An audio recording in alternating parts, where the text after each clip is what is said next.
Perkenalkan, nama lengkap saya Mario Amamongsa, NIM 2022 06 011, Program Studi Pendidikan IPA, Semester 5. Di video kali ini, saya akan menjelaskan materi tentang perencanaan pembelajaran IPA. Yang pertama ada prota, promes, dan modul. Prota adalah singkatan dari program tahunan, yaitu Rencana Alokasi Waktu Pembelajaran selama 1 tahun untuk mencapai standar kompetensi SK dan kompetensi dasar KD. Prota merupakan administrasi pembelajaran yang menjadi dasar untuk menyusun administrasi pembelajaran lainnya, seperti program semester, promes, rencana pelaksanaan pembelajaran RPP, dan silabus. Prota disiapkan oleh guru sebelum tahun pembelajaran baru. Dalam menyusun prota, guru perlu mempertimbangkan jumlah jam pelajaran sesuai dengan struktur kurikulum dan keluasan materi yang harus dikuasai siswa. Yang berikut fungsi prota.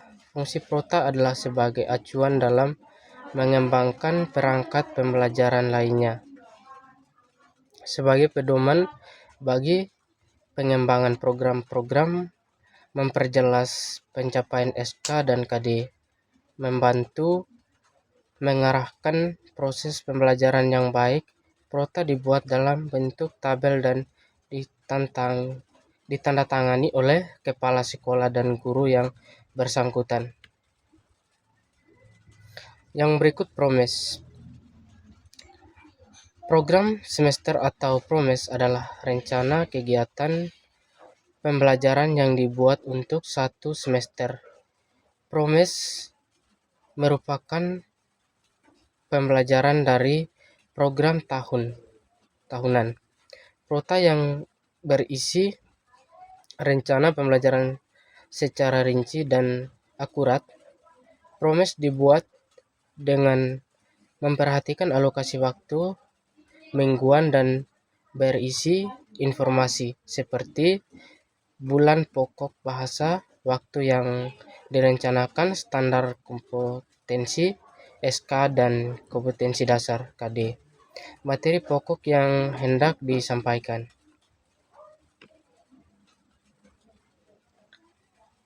Yang berikut promes memiliki beberapa fungsi, di antaranya mempermudah tugas saat mengajar, mengarahkan kegiatan untuk mencapai tujuan pembelajaran, menjadi pedoman guru dan dalam bekerja dan belajar.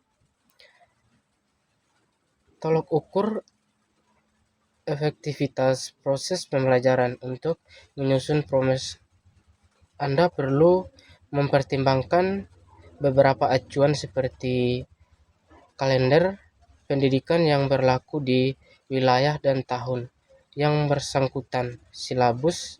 Proses dan prota merupakan bagian dari administrasi pembelajaran yang menjadi dasar untuk susunan administrasi pembelajaran lainnya. Yang berikut modul ajar. Modul ajar adalah kumpulan materi pembelajaran yang disusun secara sistematis dan dapat dipelajari secara mandiri oleh peserta didik.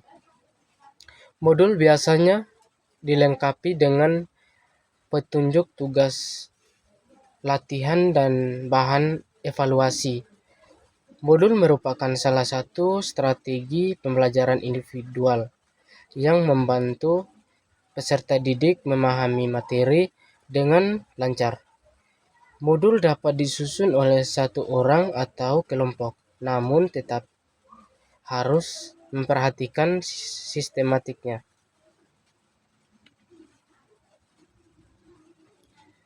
Yang berikut alur penulisan modul ajar.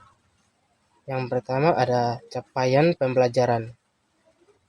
Peraturan Presiden Republik Indonesia Nomor 8 Tahun 2012 tentang kerangka kualifikasi nasional Indonesia Pasal 1 Ayat 2 menjelaskan bahwa capaian pembelajaran adalah kemampuan yang diperoleh melalui internalisasi pengetahuan, sikap, keterampilan, kompetensi, dan akumulasi pengalaman kerja. Yang berikut ada tujuan pembelajaran. Tujuan pembelajaran adalah target atau sasaran yang ingin dicapai oleh peserta didik setelah mengikuti kegiatan pembelajaran. Tujuan pembelajaran dapat diartikan sebagai deskripsi pencapaian kompetensi yang perlu dibangun melalui kegiatan pembelajaran. Yang berikut alur tujuan pembelajaran. Alur tujuan pembelajaran ATP adalah rangkaian tujuan pembelajaran yang disusun secara sistematis dan logis untuk mencapai capaian pembelajaran CP. ATP berfungsi sebagai paduan bagi guru dan murid untuk mencapai CP di akhir fase pembelajaran. ATP disusun secara linear sesuai dengan urutan kegiatan pembelajaran dari hari ke hari.